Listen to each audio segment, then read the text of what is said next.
Spoiler Sleepover is sponsored by Vegan Curious, a one-woman owned and operated bakery that's out of this world. Vegan Curious offers baked goods so delicious even meat eaters from Mars won't know they are cruelty-free. Vegan Curious is based out of Kitchen Local in Amesbury, Mass. For all inquiries and information, go to vegancuriouskitchen.com and follow Vegan Curious on Instagram and Facebook. Greetings, ladies, gents, and our non-binary friends. Welcome to Spoiler Sleepover, part of the Nerdcat Network. Join your hosts, Jason, Michael, and Rob, as they bring you on a slash-tastic adventure through cinema. Now, enjoy the show. It'll be a real scream of a time. Welcome back, ladies, gents, and our non-binary friends to Spoiler Sleepover. I'm Rob. I'm Jason Michael. And we're, again, back at it with our personal top threes, and Jason Michael's taking the helm on this one. Yes. And it's great because we're going Universal, again, still, forever and always, amen. And we're going with my personal favorite Universal monster, which is funny because I've had 2 weeks in a row of my shit. My personal favorites, and we're just jumping in with his personal favorite franchise, and it's my personal favorite Universal monster. I'm amped. But we are, of course, going to be talking about this week the 1954 classic, The Creature from the Black Lagoon, starting in the space age of the Universal monster movies, or Universal movies as a whole. Of course, before we get to that, Rob, we need to talk about some stuff. What's been keeping you up at night? Oh, boy.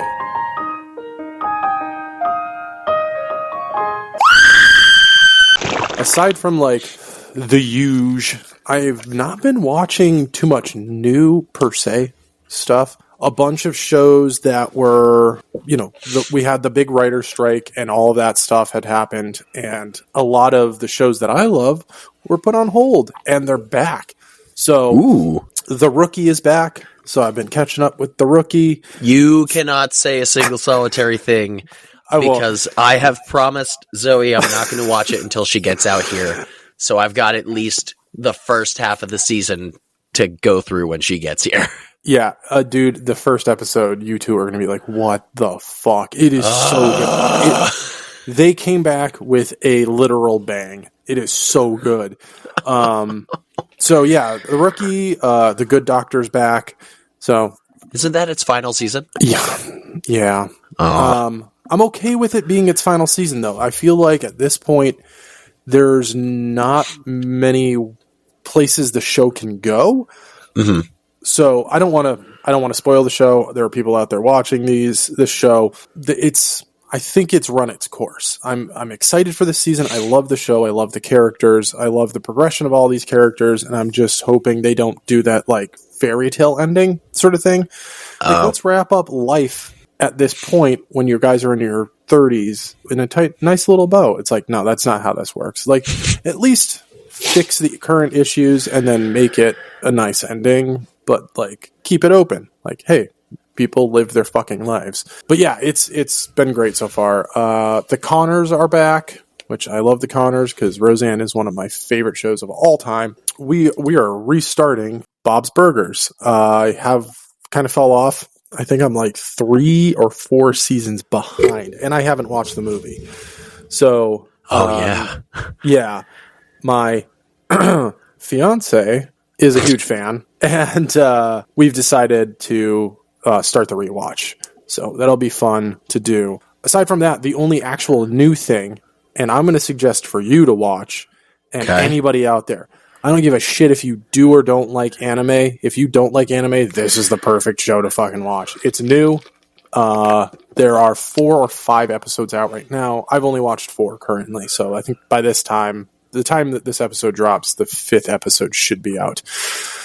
It's on Max. It's called Ninja Kamui. I've seen pictures for it. I mean, dude, I haven't really thought much about it, but it's in my scrolling past to get to Metalocalypse. It's brutal. Like, fucking brutal. It is violent as hell. It is gory as hell. It's great. I highly recommend. It's really, really, really good. My brother was actually the one. I added it to my queue because it seemed interesting, but I didn't start it. And then my brother texted me like the day after I added it to my queue. He's like, bro, you need to watch this shit. It's insane. And I was like, all right, I'll give it a go.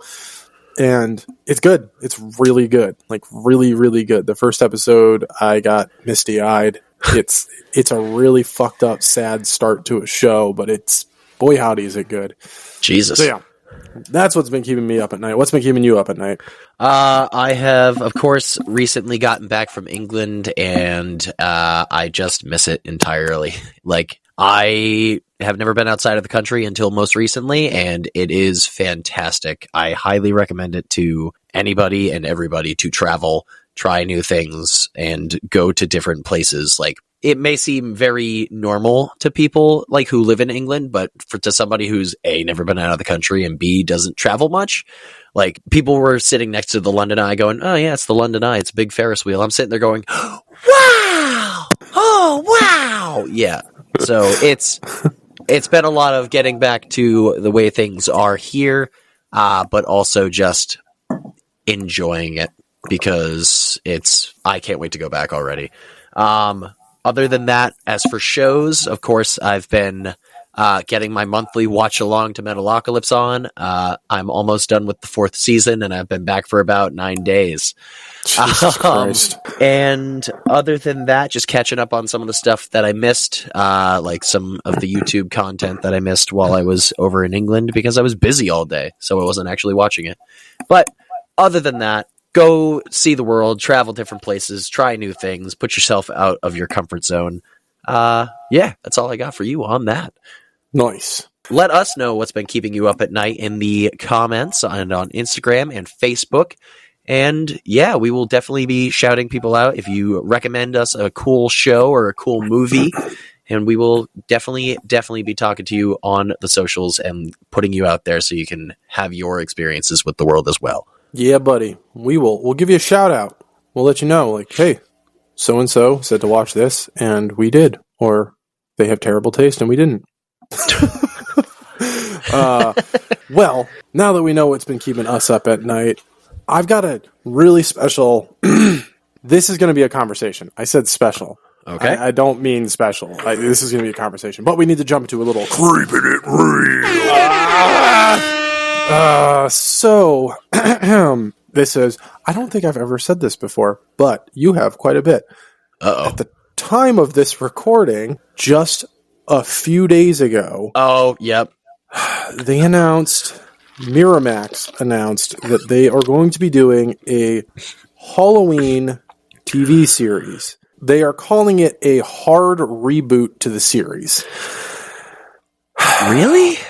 A hard reboot. So, meaning, nixing 78. Yes. I read a second, or I can't say second. I read a fourth article, because I have read, as of this today, I've read 6 articles written by 6 different companies about this. Most of them have all said it's a hard reboot. One said that it's going to go back to the first movie.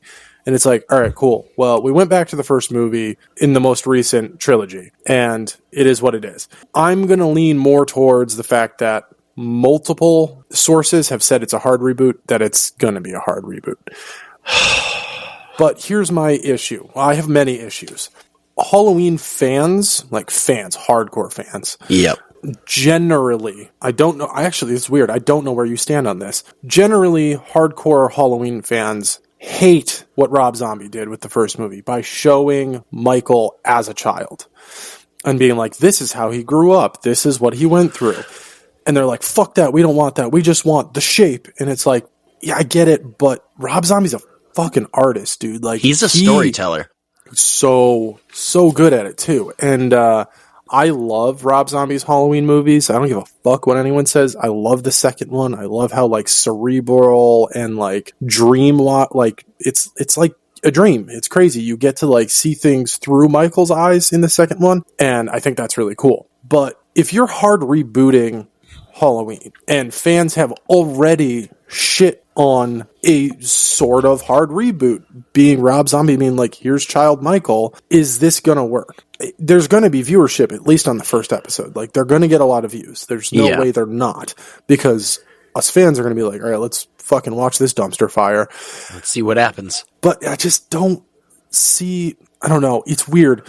I don't understand. I don't think it's necessary to have established horror franchises turned into shows. Chucky is an exception because this is a continuation story-wise.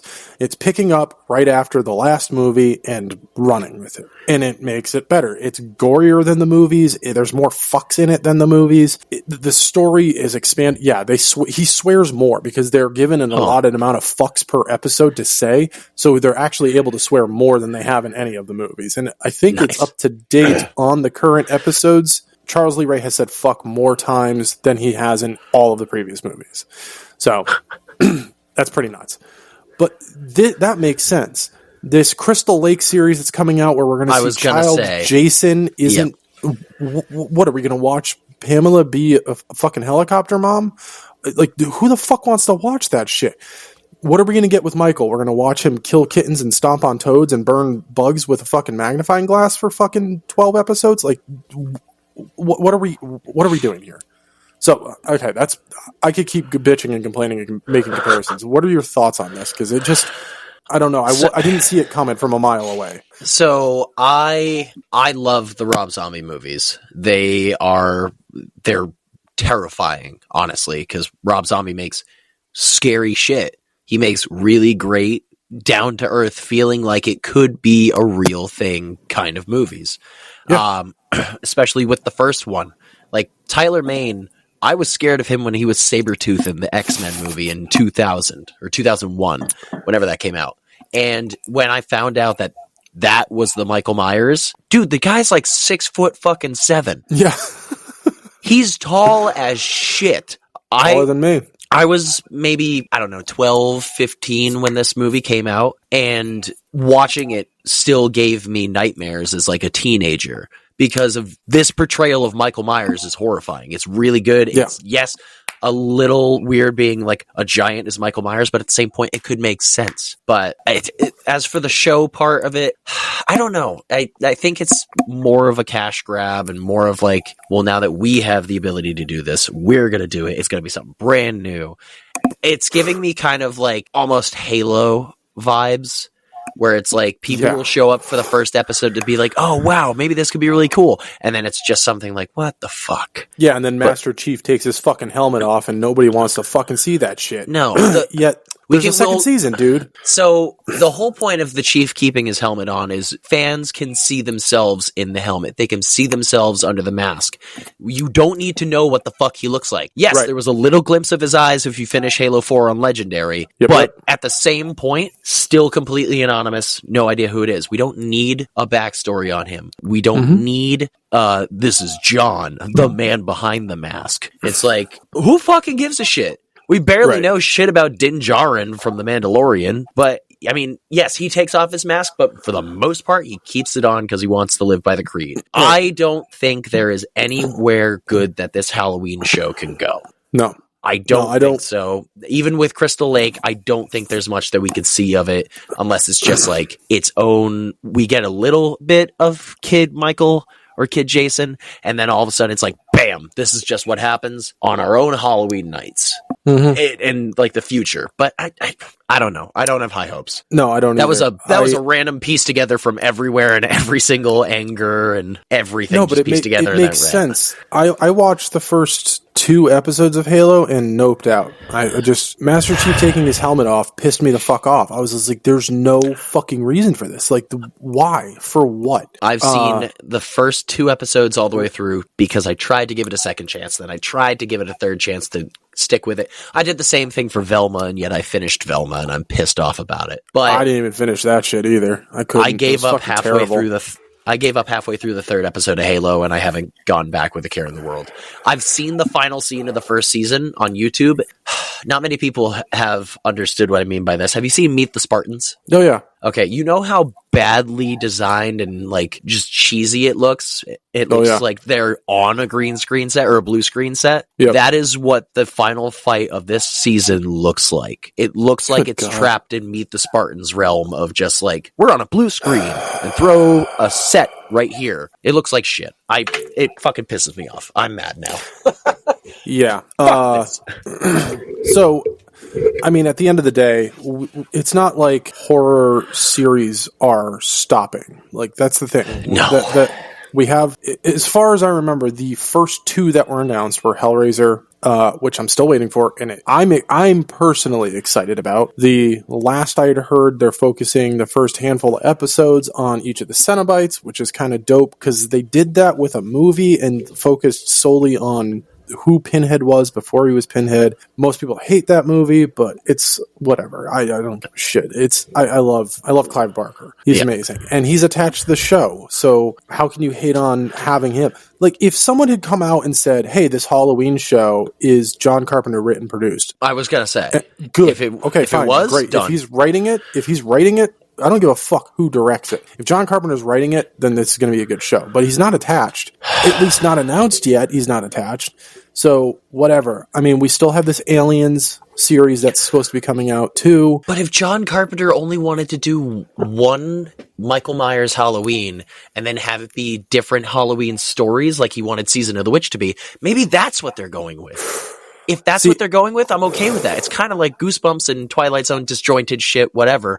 Yeah. But if it's all based on Michael, what are you going to do that we haven't seen before? What are you going to do that we just actually care for? I used to care about Part 6 and The Curse of Thorn, but yeah, and that was my first initial read of the first two articles was, oh, there's this Halloween series coming out, and I was just like, okay, is John Carpenter finally moving forward with doing what his initial idea for the Halloween movies was? Like, are we going to get a creep show sort of show, how like Shudder brought back that and gave us all these short stories? Like, is this what we're getting? Because I'm here for it. Like, I think basically what we got was Suburban Nightmares, which wasn't terrible. I mean, it wasn't. I mean, I haven't seen it. It's your stereotypical, person in front of a camera telling their true story and then it being reenacted the entire time. That's what the show is. Not missing much is what you're telling me. I mean, it's enjoyable for what it is. Am I going to go back and rewatch it? No. If they come up with a second season, am I going to watch it? Yeah. Like, I will. It's easy to put on and play a game on your phone while it's there. Like, you get work done and enjoy a little spooky story that John Carpenter, you hear his voice every episode. How can you say no to hearing John Carpenter's voice every episode? You can't, unless you hate John Carpenter, and then why are you still breathing? Because John Carpenter is God at this point in my life. In which case, you're wrong. Yeah. I mean, homeboy over here, Jason Michael's named after fucking Michael Myers, for fuck's sake. Why are you listening to Spoiler Sleepover if you don't like John Carpenter? I don't know. But yeah, I told you this was going to be a rant. I wanted to save this one, and I was like, I don't want to wait to do this. Normally, we would record this the week. So there's a peek behind the curtain again, folks. Normally, our Creeping It Reels, our What's Been Keeping Us Up at Night, and our Earworms, we record the week an episode is dropping. We're not doing that. We're recording everything straight through this time. Literally because of this. I didn't tell Jason Michael ahead of time, but I was like, no, let's do it now because this is so fresh and I wanted a fresh take. I know every other horror podcast under the sun is going to talk about this, and that's fine. I feel like most people are going to be a little more accepting. Us here at the Sleepover, we don't really. We're accepting to all peoples and creeds and walks of life, and we're all about the love. But when it comes down to fucking with our horror, we don't hold our tongues, and we never will. We promise you that we will always be as real as we can be. So let us know what you think about this. No, I don't, and I'm ready to put this in the rear view because Jesus Christ, I'm angry already. Yeah, seriously, folks, hit us up on Instagram or on Facebook.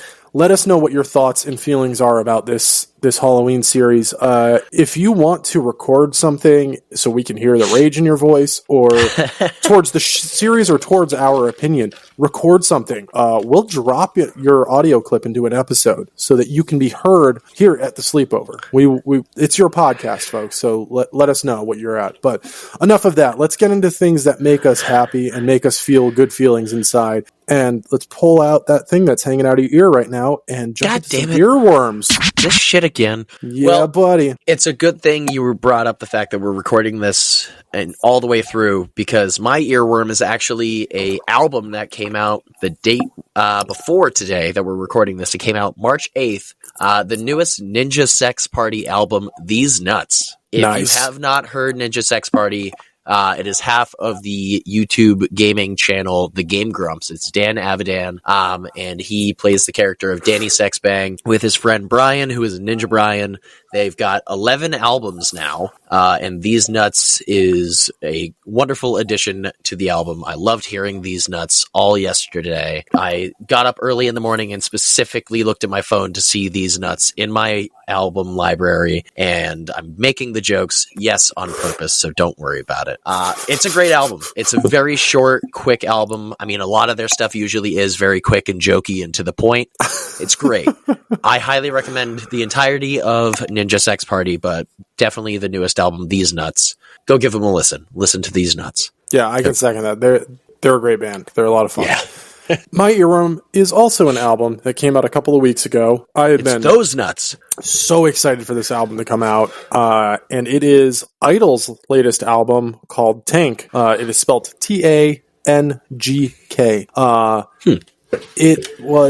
I read so many articles leading up and watched interviews to the album release, and they were like, hey, it's our first album and it's all love songs. It's our first album that is not like politically driven. It's all love songs. And boy, howdy is it. It is fucking fantastic. They almost completely reinvented their sound for this album too. It is really good. It's got this really good like indie rocky pop feel to it. Okay. The first song is super slow and it's so out of character for them, but lyrically and musically, it's just fucking fantastic. I've lost count at how many times I've re-listened to the album now. It's so good. It's so good. So I absolutely love Idols. They are an amazing group of humans. One of their guitarists is non-binary, and they are a complete fucking character. They wear dresses on stage, and they're all about like. Sometimes they just play in their underwear. Like they have. It's like Flea. Yeah, they have their own thing going on. They're from the UK, also. So. Nice. Yeah, they have a t-shirt right now for the album that says Love is the Fing, F-I-N-G, because that's how, they're just fucking fantastic. I absolutely love Idols. So first of all, if you've never heard of Idols, go listen to them. So they have 6 albums, 7 if you include their live album. So Tank is fantastic. I can't say enough good things about it. So yeah, that's our earworms. Hit us up on Instagram and Facebook. Let us know what your earworms are. Do as Chachi does. Send us pictures of what you're listening to. You've seen us post them. I post fucking incredible every single time. Chachi, we're still waiting for your music Instagram page to exist, because that needs to happen. I've given him a few name suggestions for the page already. I will not say them here because I don't want anyone taking them. But let us know what you're listening to, and we will let the world know. All right, so you mentioned the Game Grumps, wonderful gaming and YouTube community. And so here, seeing as you are a game gamer and I am a casual gamer, I think it's a good time to mention that one of the forefathers, in my opinion, of YouTube and online gaming content have announced that they have come to an end. And Rooster Teeth has closed their doors for good. I know that you are a huge fan, and I was a huge fan for a really long time. I loved Michael's Rage Quit videos. Those are some of the best. I know that this is a horror podcast, and we do talk a lot of games, and this is not necessarily something we generally would talk about, but I just wanted to bring it up and kind of just say thank you to Rooster Teeth for existing for 21 years, dude. Yep. That blows my mind. How are you taking the news? I mean, I still watch like a lot of the older stuff. But I've more recently just kind of not watched anything because nothing really sparks my interest anymore. And they announced earlier this week that out of nowhere, due to, advertising reasons and things like that, the way the internet is changing and technology is being consumed or entertainment's being consumed, I'm worried for a lot of the people and the personalities because, like, they do great. They're doing great work. And now there's just like 150 to 200 people that are out of a job. Mm-hmm. So I'm excited for all of them in the future and hope that they get something similar that helps them in their career. So it's definitely sad. It's definitely something we weren't expecting. But a lot of the stuff is being continuously worked on for the next few months. I think it's sad. It's sad. It's a little creeping it real 2.0, but it's 2.0. Things happen, unfortunately, in the world of business, and support the people that made the content. The company was great. The company will still be in our minds and such, but it's the people that really matter. So, from us here at Spoiler Sleepover, we just want to thank you, Rooster Teeth. Thank you for giving us all that entertainment and all that amazing content for 21 years. And we both look forward to seeing what comes of each individual from this point forward. But rest in peace, Rooster Teeth. So we're moving on into the past. That doesn't make sense, but hey, we're going with it anyway. 1954, The Creature from the Black Lagoon. It's the space age of the monster movies at this point. Because like this cast, like Richard Carlson, Richard Denning, big name movies of space and monsters like Beyond Tomorrow, It Came from Outer Space, The Creature with the Atom Brain.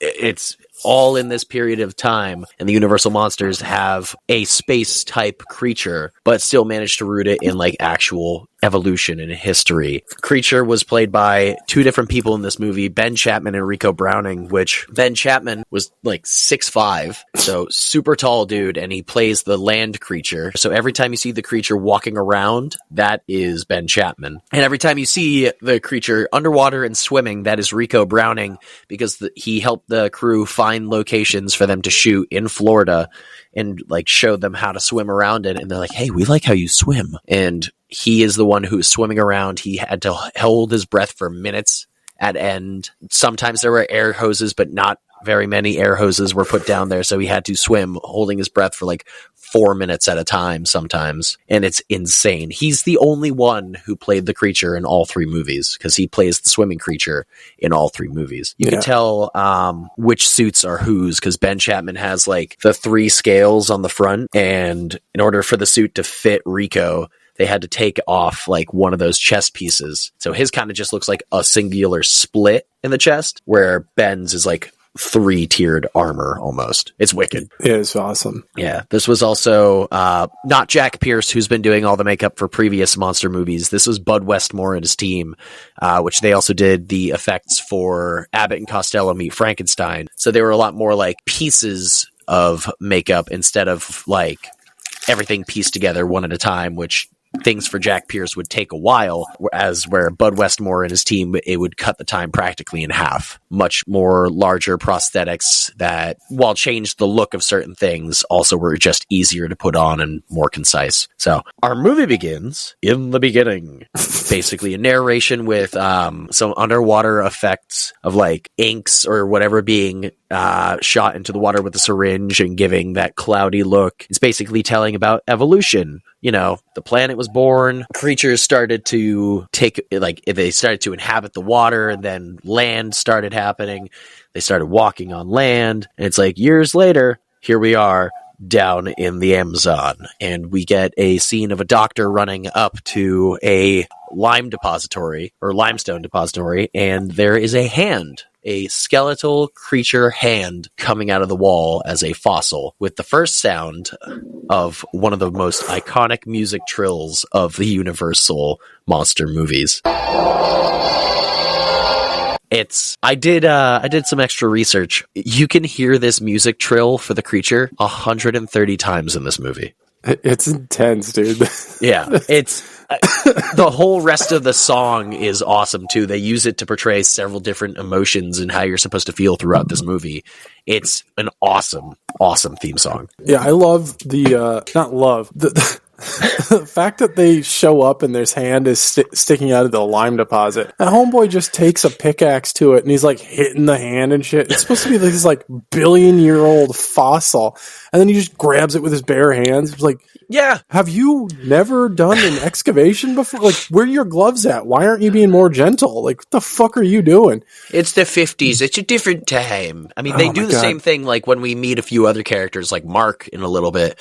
Mark at the end just picks the fucking thing up. I'm like, what are you doing? What the hell? But they're like, cool. What's his name? Dr. Maia, which, I mean, Lucas pronounced it 14 different ways, so it's really difficult to remember the guy's name. But Dr. Maia basically was like, cool, I'm going to the Institute. You guys stay here. Luis and Tomas, you guys stay here and protect the camp. Don't leave. Someone has to be here the whole time. They're like, cool, we can do that. As we cut over and see the creature hand coming out of the water and then slowly going back. Now, do amphibians regrow limbs? I know reptiles can. Some. It all do. depends. Okay. Yeah. Because the creature is very reptilian, but also he's part fish. He's part mammal. He's very amphibious in nature. I mean, it's also still entirely up to your interpretation. Yeah, it's like axolotls can regrow their tails and their feet, if I remember correctly. I know 100% they can regrow their tails. I'm pretty sure they can regrow other limbs too. So, yeah, it's interesting. I'm always curious with this movie too, because we never get a straight answer. It's just like, has this creature been alive all that time, or is the creature the last of its kind? Like, you know what I mean? I was thinking the same thing. Yeah, it always has perplexed me because I'm like, all right, you've been alive for 1 billion years. Great. No wonder you have some rage towards people who just can walk on the land and talk and be normal, and you just want to fuck their life up. But if you're the last of your kind, yeah, I guess they're encroaching on your safety zone. So of course you'd be angry. But at the same time, just fucking hide. Bigfoot's been hiding on us for 60 plus years at this point. That bastard. It's doing pretty well. Yeah, I would like to imagine he is either. I would like to imagine that he could regrow things. Like, arm came off somehow and he regrew it, but how it's sticking out of that part, I don't know. Either way, we'll talk about that part when we get there in a little bit. Either way, Dr. Maia I've always liked to look at the fossilized hand being pulled out of the lime deposit, and the creature's rage being like that was a creature's burial zone.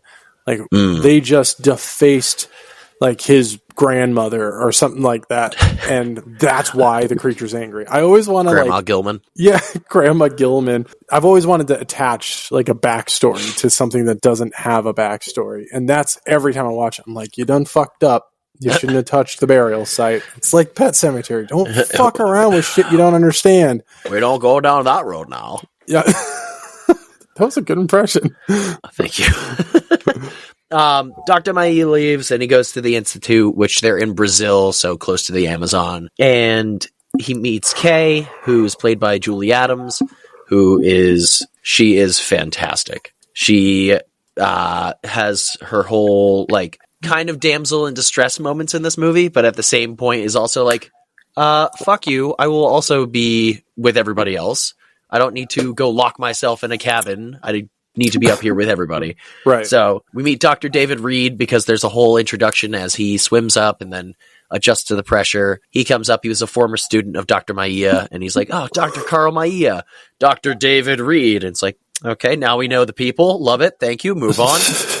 They take the boat back to the Institute, and that's where we meet a few other characters. I don't remember the other doctor's name because he just occasionally pops up with some lines and then gets his shit pushed in by the creature later in the movie. He sure does. Dr. Mark Williams, he's just an asshole this sure whole is. time, and he's basically all about the money, doesn't care about the scientific exploration, but he agrees to fund the expedition that Carl needed. So they go out to the Amazon, and on their way out there, we get a cut back to the tent, into the camp, where at night we get the music trill and Luis and Tomas are sleeping and cleaning their guns, and the creature walks up to the tent, and we start seeing the hands more as they like grab, I believe it's Luis, and basically just murks him, throws him over a bed, and then Tomas tries to attack the creature with a lantern, and then he comes at him more and fucking just murks the both of them. It's terrifying. So Gillman murks two people. We meet Lucas, and he's pretty much the comic relief of this movie, in his boat, the Rita, which is basically like a little fishing boat. Mark hates it because Mark wants something fancier instead of going up the river in the Amazon. Yeah, and kicks the goddamn boat. Yeah. Chillax. Lucas Have just some respect. Fucks with him the whole time, too. It's awesome. We see some pretty beautiful B-roll of going down like a swamp in an Amazon river with the gators and such. Basically getting more evolution talk, more science talk of like, yeah, things that are here basically have grown here the entire time. There's like a 9-foot long catfish, anteaters the size of bears. The Amazon is an entirely different world compared to what everybody knows, and it's insane. As they come ashore to the camp, they find out that Luis and Tomas are dead, and Kay almost gets her little feet snacked on by the creature, but she walks away just at the right second, and he's like, you can see his hand or his glove just kind of go, God damn it, son of a... just like folds up and goes, I'll get you next time. I love that they don't show much.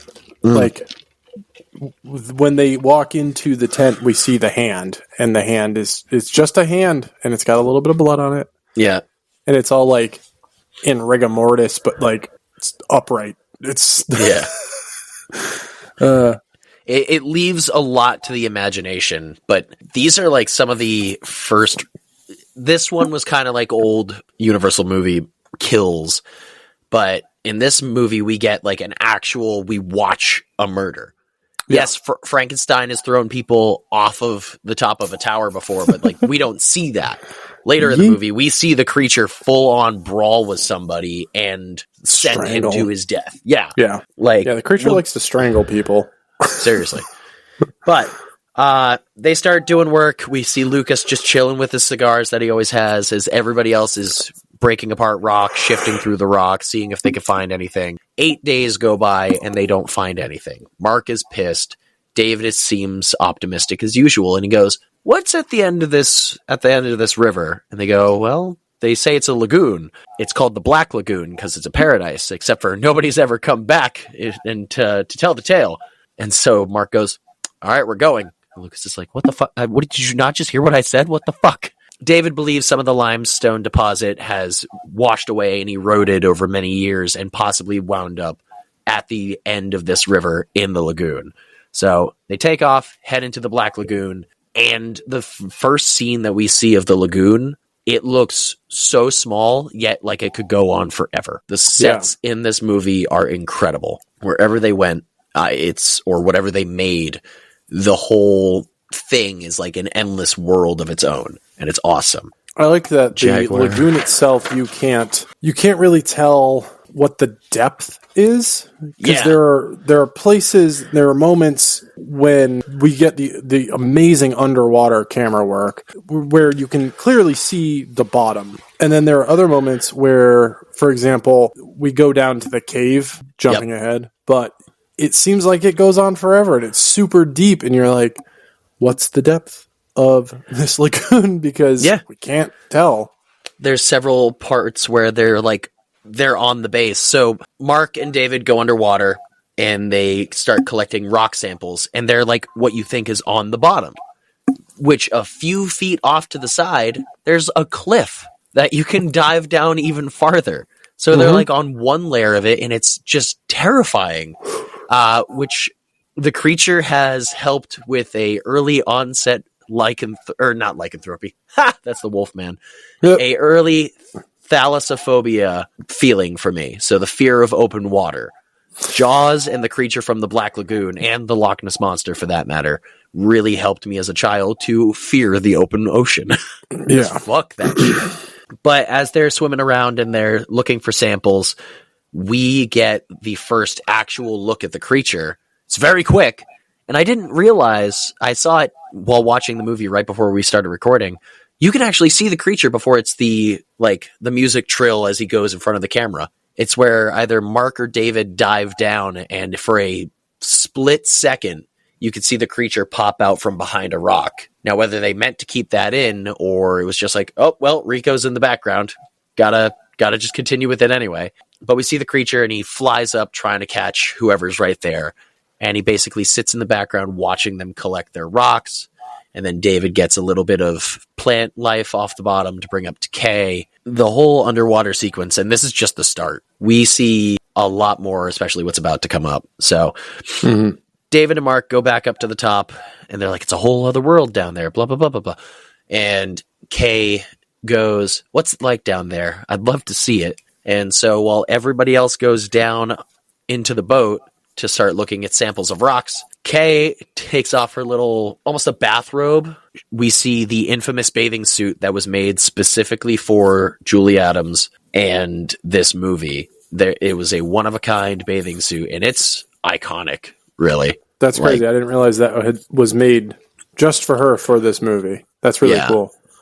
Yeah, it's an incredible bathing suit. It's an incredible creature suit. Everything made specifically for this is made iconic by this movie. Kay goes swimming in the water, and it's been described as people before as kind of like a sexual scene where I know it's kind of weird, but I understand. It's kind of like thinking when people were like, Dracula is sexual, because exactly, it makes you think. But the creature is swimming, mirroring Julie Adams as she's swimming, and it's like a yin and yang situation. It's like The Shape of Water, pretty much. If you think of that movie, it's kind of taken specifically from this. I mean, the creature is the creature. It's a modern day creature from the Black Lagoon, almost. I've never seen that scene as anything other than the creature stalking and being curious. No, that's exactly what I'm seeing. But like, I've watched many documentaries where it's like, I think Ray Bradbury, the author, was like, yeah, there was a sexual scene. And it's like, was it though? But I've seen many different things saying like sexual creature, and it's just it's unsettling to read. Yeah, flat out, I disagree. I don't see that at all. If I want to see a sexual creature, then we're going to watch Shape of Water, which is a fucking great movie. It's a great movie. Dick. It's fucking, fish dick. We never got any fish dick. Still pissed about that. I wanted to see your scaly cocks or... Oh, God. What? Anyway, we don't see no scaly cock. That's okay. But... That's what she said. So Kay just sits and treads water for a little bit. The Gillman comes up and tries to be like, hey, what's this? And reaches out and like lightly touches her foot. She goes, oh, something touched me. What's that?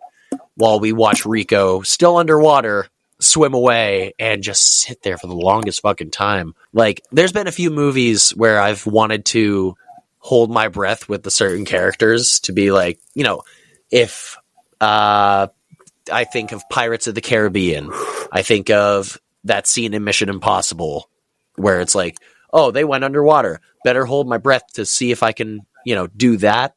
It's one of those things. But I'm watching this and going, how the fuck is Rico doing this? The man is holding his breath for long shots, physically wriggling his body, exerting his energy, and he's still holding his breath for this long.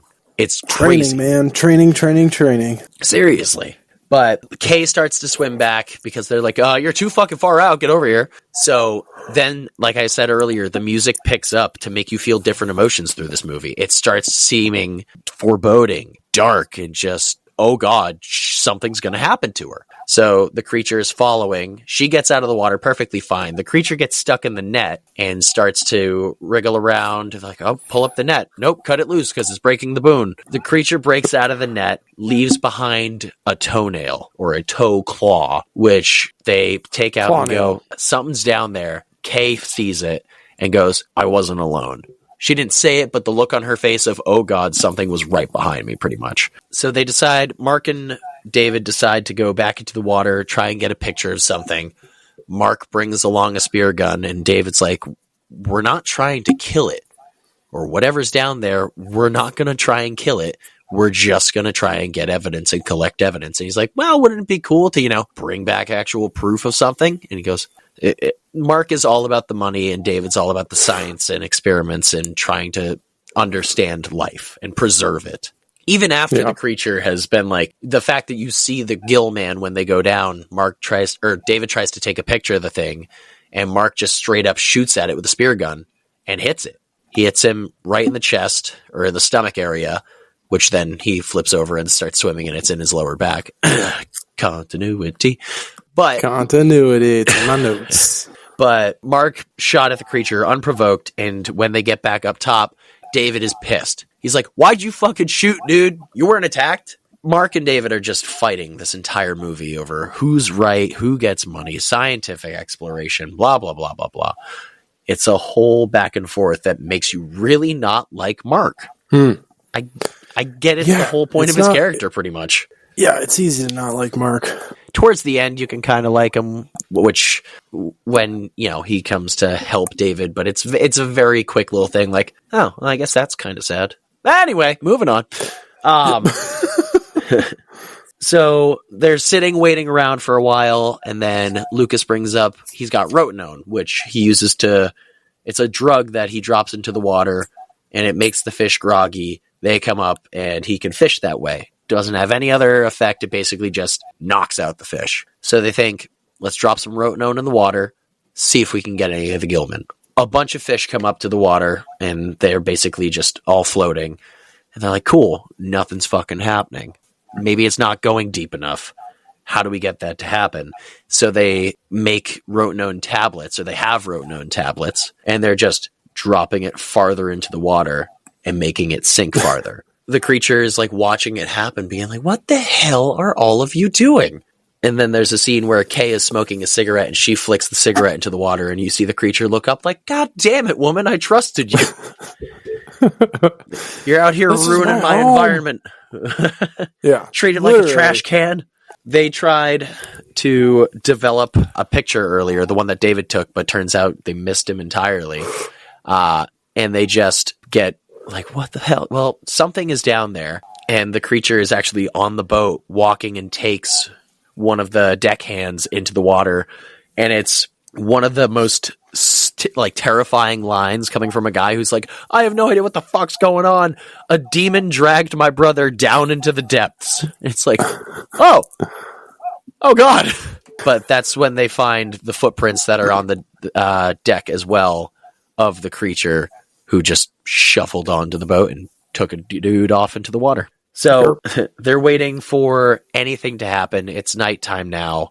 There's a groggy creature that starts climbing up one of the ropes, and Julie looks over as she hears his like pig snort, wart noise, whatever, and he just knocks a lantern out of the way. I don't know if you've ever seen it's a gif of every time the creature basically gets pissed off in the first movie.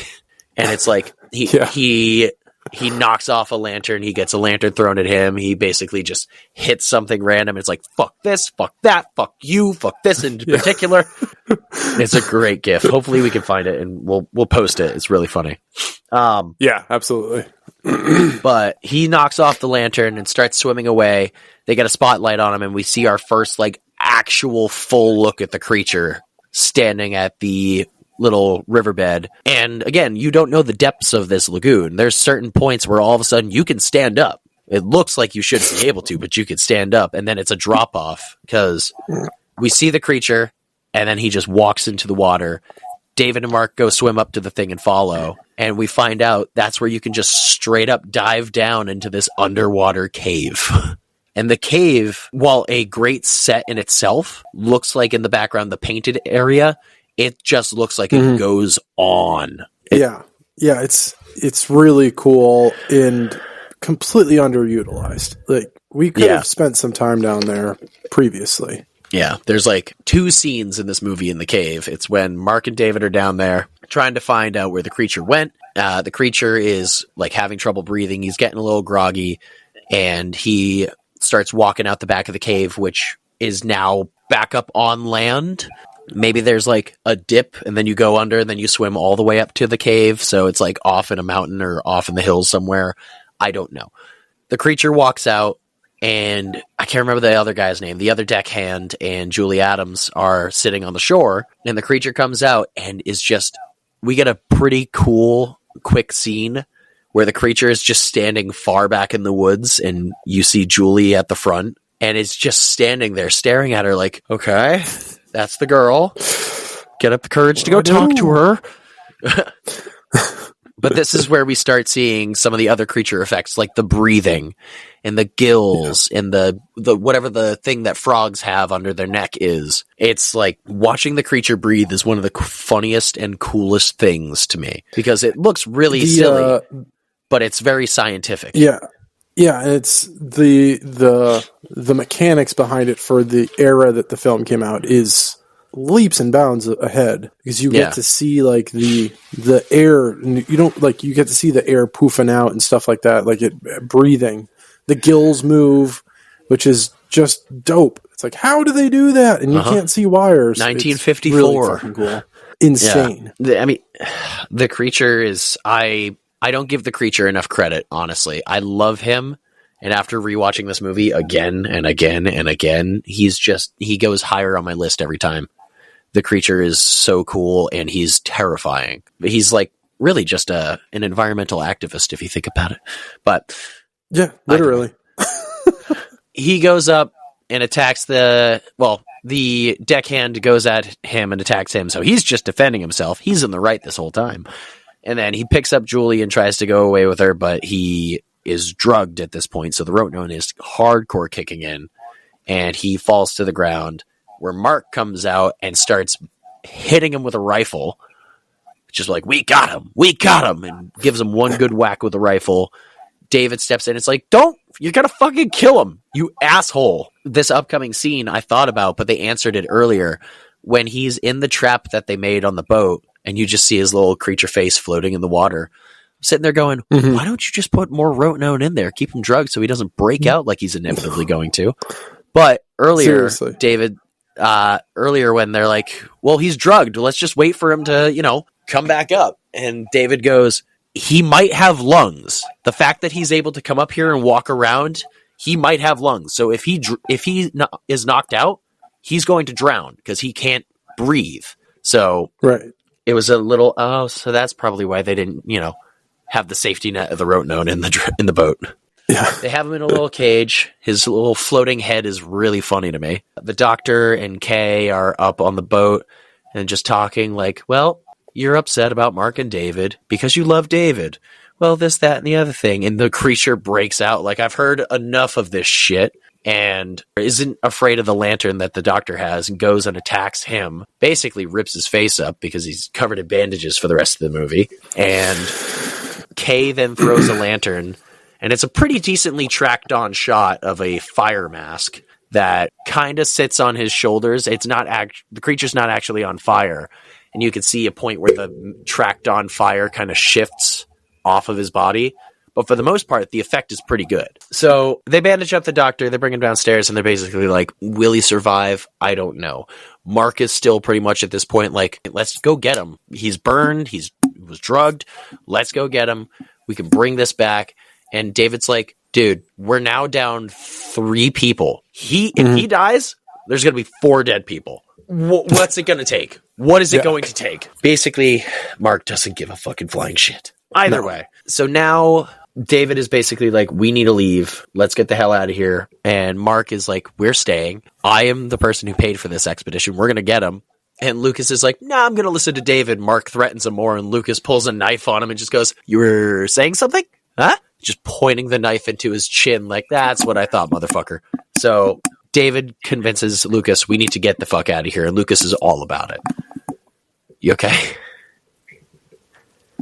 Hold on one second. Yep. I was hearing a noise through my, because these are like pseudo sound canceling. Okay. But I could hear the noise and I was like, it sounds like there's an owl right outside my window. Ooh. And then I moved one headphone and I was like, it sounds like someone screaming. Oh. And then I removed both, as you saw.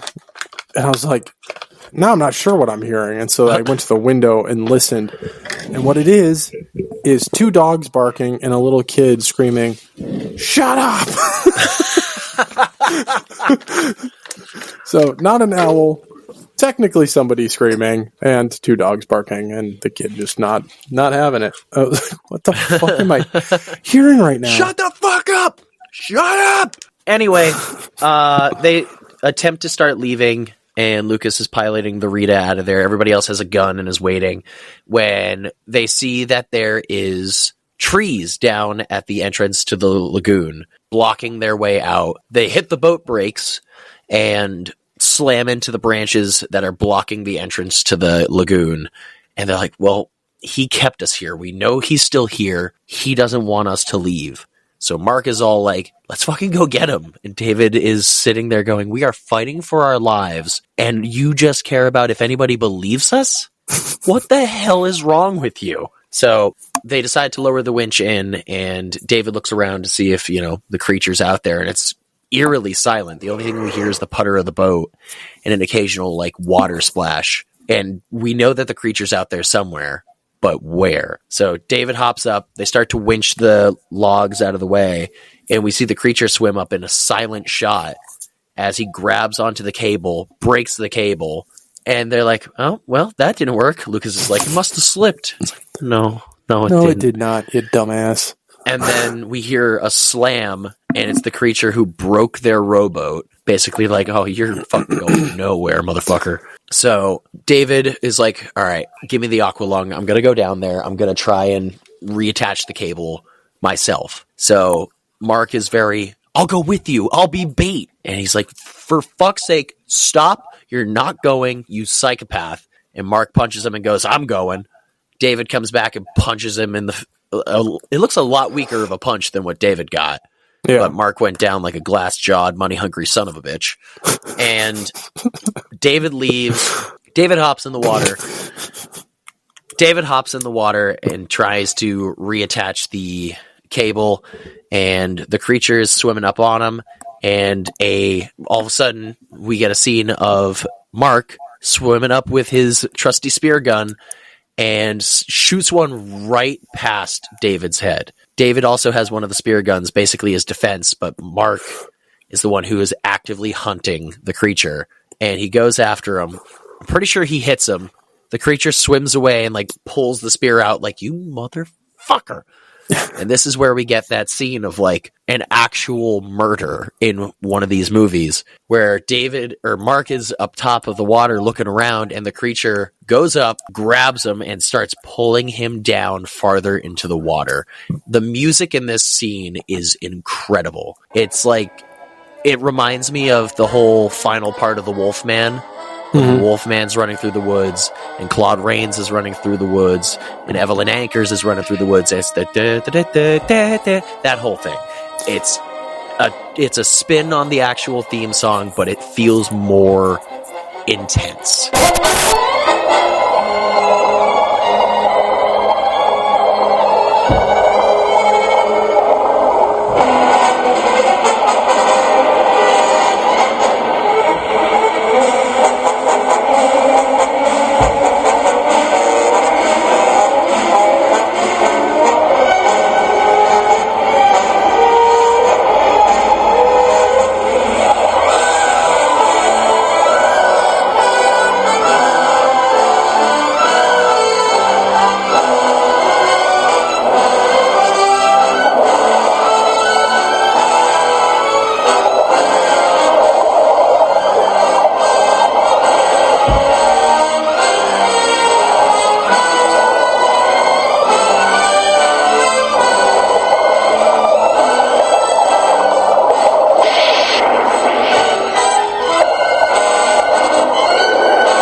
So I've got a question, because I had to write this note down.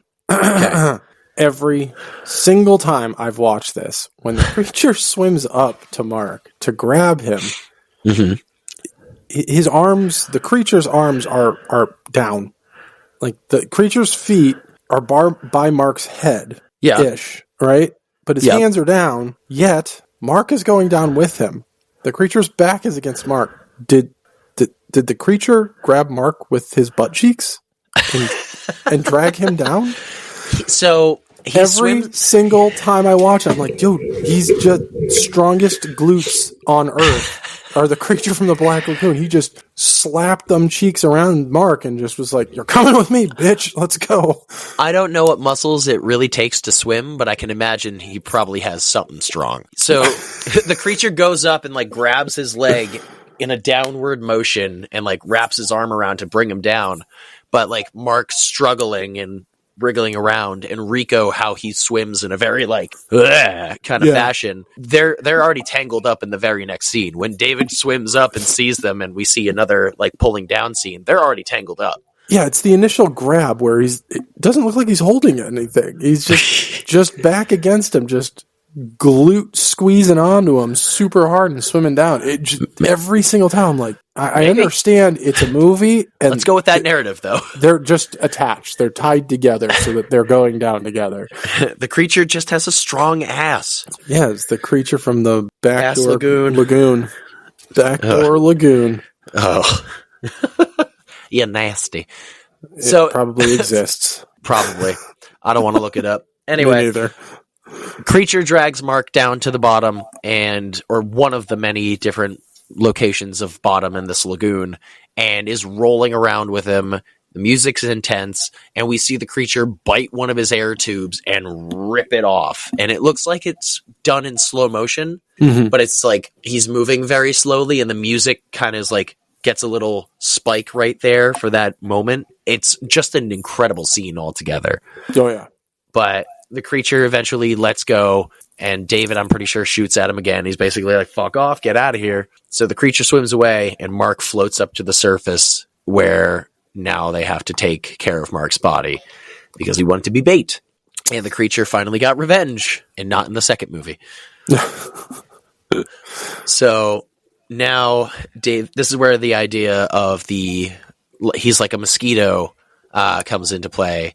And David's like, oh my God, yeah, put the rotenone in a little spray gun and we can spray him away like he's a mosquito and just be like, fuck off, you. And they rig that up. David goes under, has to spray the Gillman a few times as he's reattaching the cable to get him out of there. The creature leaves, and they finally are able to actually get the cable around the trees. They start backing it up. As they're backing it up, the creature gets on the boat. We see his whole breathing, his whole frog breath thing again. And this is a weird... I know Uncanny Valley is going to be the wrong phrase for this, but when Ben Chapman is walking up to the camera as he's going to pick up Julie Adams, he's breathing and doing his whole breathing, and then we can see his tongue.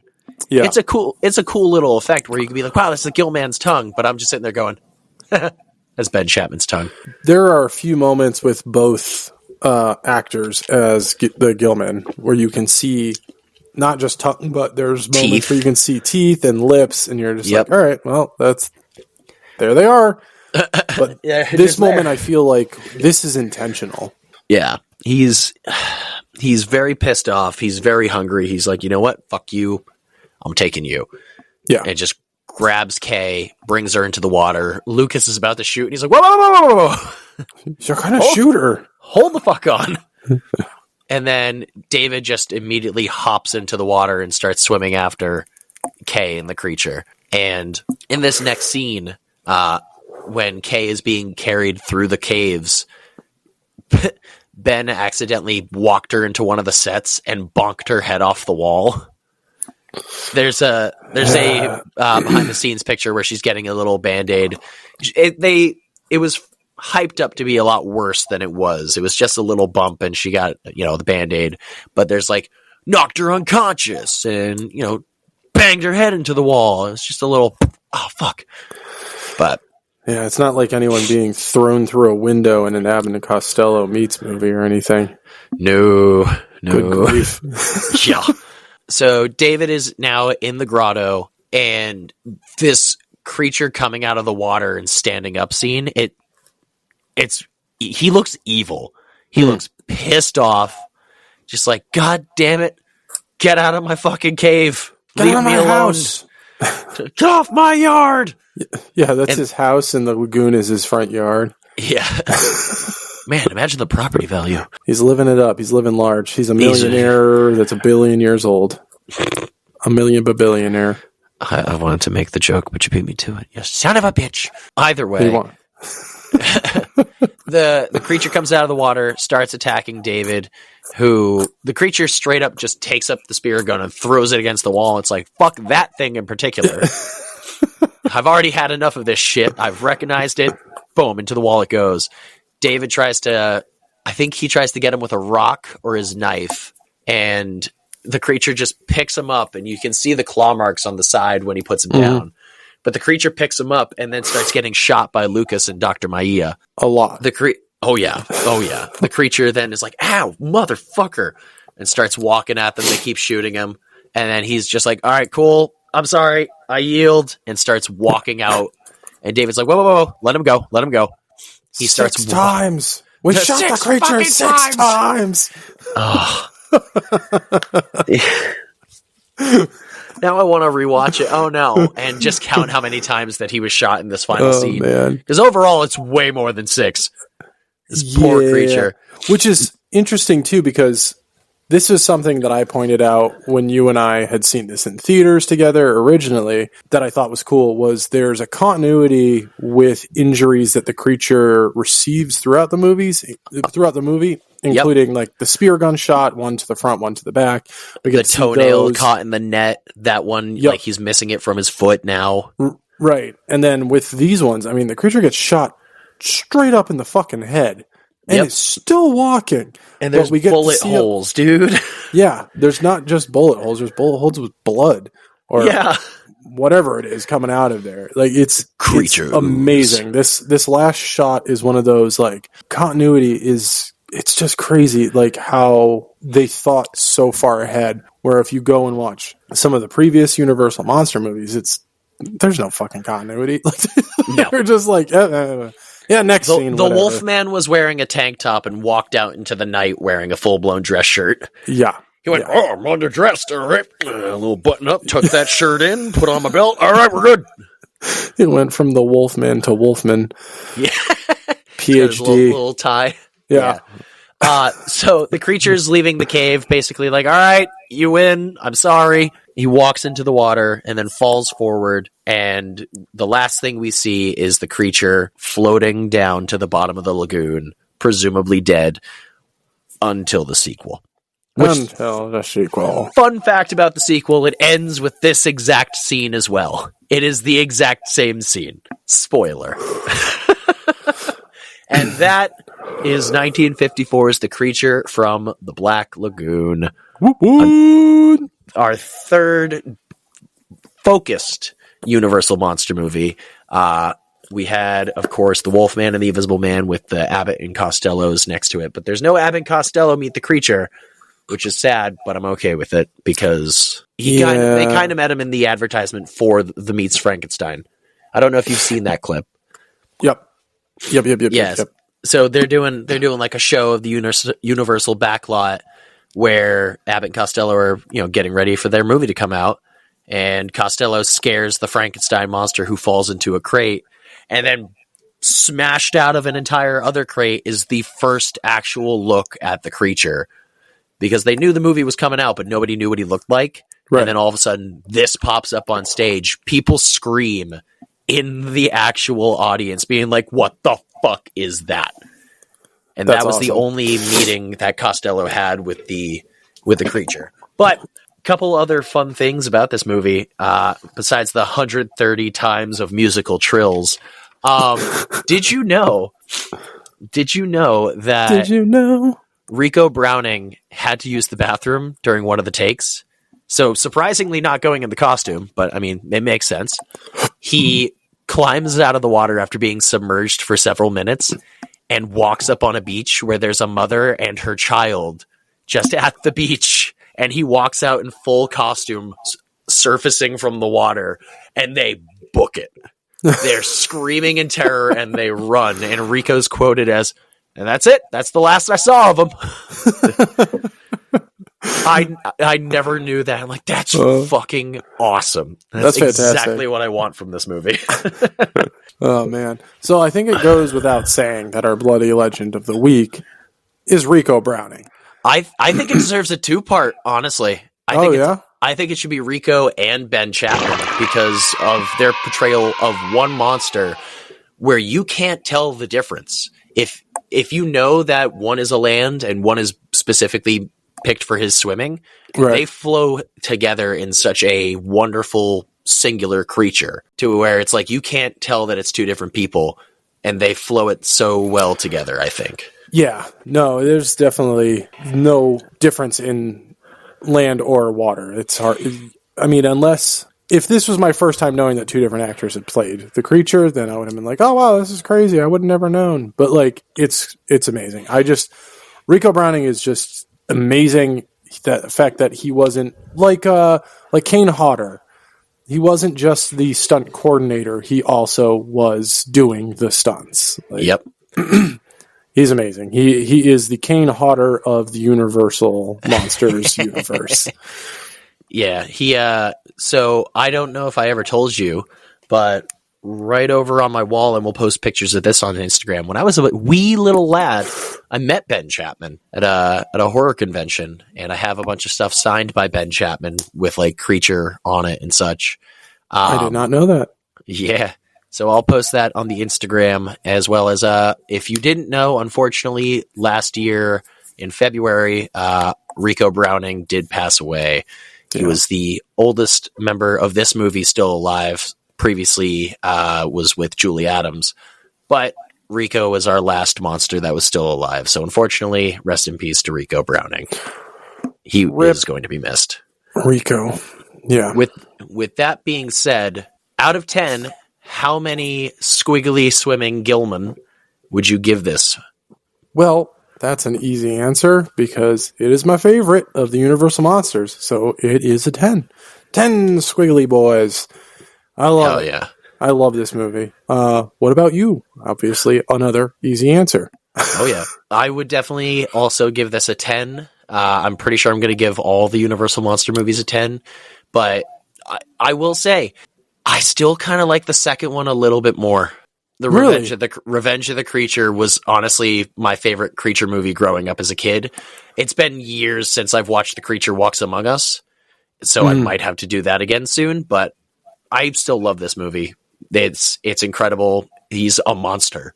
And again, I said it last week with our Child's Play 2 episode, teasing this one, the NECA figure of the creature, the detail's incredible. The suit, when you see it close up in the movie, is incredible. That detail is on this figure. So it's great. All these movies rule. Yeah, they are great. I've only ever watched the second Creature movie once. I don't ever think I've seen the third one. I just love the first one so much. It's one of those like diminishing returns. Do I want to ruin my viewing pleasure of the first movie by these sequels being shit? Honestly, I don't think any of the sequels are bad. Like, all right, people. I mean, a movie is kind of quote bad unquote when it gets an MST 3000 episode. Yes, Revenge of the Creature has one, and I finally tracked down a copy that I can watch. Oh, nice! You couldn't find it anywhere. I had to get a 4-disc box set only for Revenge of the Creature. Good grief. Yeah. Well, smells like bonus content, so you're damn right. Creature 2, Electric Boogaloo, and Creature 3, Let's Be Free, or some shit like that. I don't know. You know it. So, Rob. Yes. That does bring us to the end of our episode, but before we go, we, of course, have some thank yous to get through. Do you have anybody that you would like to thank this week? Yes, I do. I'm just going to reiterate my thanks from last week and thank you and your wonderful guest co-hosts, Kristen and Christine, for coming in and doing the first ever February with Friends. This is going to be a returning season thing that we do every February. We're going to do February with Friends. who knows how we'll do it next season. Maybe we'll do alternating episodes. Maybe Jason Michael will step away and I'll run the whole month. We don't know. We haven't figured that out yet. But we're going to do something real special and turn it up to 11 next year for February with friends. And it's going to be awesome. Going Spinal Tap in this bitch. Yeah, we're going to just kind of do what Jason Michael did with last month, which was, hey, I've got friends who want to talk these movies. They picked them. He watched them. They talked about them. So next February is going to be the same thing. We're going to let you pick the movies. Tell us what movies you want to talk about. And guess what? We're going to say yes, even if we hate them. Looking at you, the devil made me do it. So, never, which I've never watched because I fucking refuse. I refuse. I won't. All you have to do is listen. Just listen to the episode, and you'll understand. It's okay. Yep. Oh, and I did. I loved all 4 of the episodes. They were great. Did you enjoy my first ever rating of a 1? Yeah. Yeah, it blew my mind. I was just like, whoa. And then immediately the very next episode is a 10. Yeah. The very next 2. Bananas. So, so thank the 3 of you. Need to always thank my wonderful fiance for supporting me through all of this. Took the month off for big things to happen. February Friends was born because of it. Thank you so much. As always, we've got to thank Anna from Vegan Curious. That's correct. There has been a name change. You've heard it at the beginning of last week's episode, the new ad, and the beginning of this one, and the end of last week's episode. And you'll hear it after we're done rambling on here. But Anna has rebranded, and we love it. She's rebranded to an out-of-the-world vegan baked good company. It's the same good, delicious, amazing, cruelty-free vegan treats, cookies, baked goods you've had before and heard us talk about, just with a new logo and a new name. So, yeah. The logo's dope. Thank you. The logo is fucking amazing. I hope she gets stickers. Dude, seriously. Or pins. Oh. Yeah, some enamel pins. Those would look dope as enamel pins. Yeah. Absolutely. So, yeah, thank you. Pin craze. Me too. I have so many. Thank you so much, Anna. We appreciate you. You're awesome. Great sponsor. I can't wait to indulge in some more delicious treats like some brookies and stuff like that. Ooh. Yeah, buddy. Jason Michael. Yes, sir. Who the hell do you want to thank? Who the hell? Well, I'll tell you who the hell. I'll tell you who the hell. You, sir, I would like to thank you, of course, as it goes without saying, being the wonderful other co-host of this wonderful, strange thing that we call a podcast. Yeah. It's always fun to revisit these movies and watch new movies, and we got some stuff that's currently in the planning stages that I think everybody's going to love, and these ideas are coming from Rob. So all the wonderful ideas you're going to hear soon are Rob's brainchild, and he comes up with a lot for this show, a lot more than just the social media side of things and being that soothing, pretty voice that you hear on the other end. So thank you, Rob. Hell yeah. I love it. Well, I got a lot of things in my brain. Yeah, you do. Let's make them a reality. Yes, sir. And, of course, as per usual, I got to thank my other better half. Again, the wonderful trip over to England and dealing with a tourist was fantastic. And the pictures of a lot of the stuff I talked about will be on the Instagram. They should already be up there because we talked about it in last week's episode. But visiting Boris Karloff, the Jack the Ripper Museum, Phantom of the Opera, the whole shebang will be on our Instagram for you to go check out. You saw some of it in a story, but it will definitely be up there to stay. So, with that being said... Jason Michael? Sir? What are we doing next week? Next week, we're going back in time to one of the first Universal Monster movies. In fact, I'm pretty sure it's the second one. The second of the big 8. We are going to be watching the 1931 classic, Dracula. Heck yeah. I'm very excited to get back to this one because this is a whole different beast of a movie in itself, and for probably not the reasons you're thinking. But we will be talking about Dracula next week with Bela Lugosi, and we're very excited about it. So until next week, friends, sleep tight, suckers. I was going to do a creature noise, but that's the best we can get. Oh, get this. The Gillman has nards! No! Thank you for listening to this week's episode of Spoiler Sleepover, but the fun doesn't stop there. Go follow us on Instagram and Facebook at Spoiler Sleepover, and be sure to check out our website www.spoilersleepover.com for more. That would be really fantastic of you.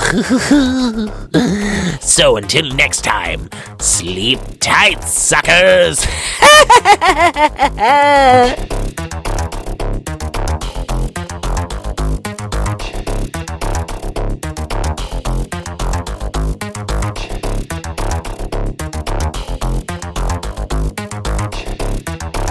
Spoiler Sleepover is sponsored by Vegan Curious, a one-woman owned and operated bakery that's out of this world. Vegan Curious offers baked goods so delicious even meat eaters from Mars won't know they are cruelty-free. Vegan Curious is based out of Kitchen Local in Amesbury, Mass. For all inquiries and information, go to vegancuriouskitchen.com and follow Vegan Curious on Instagram and Facebook.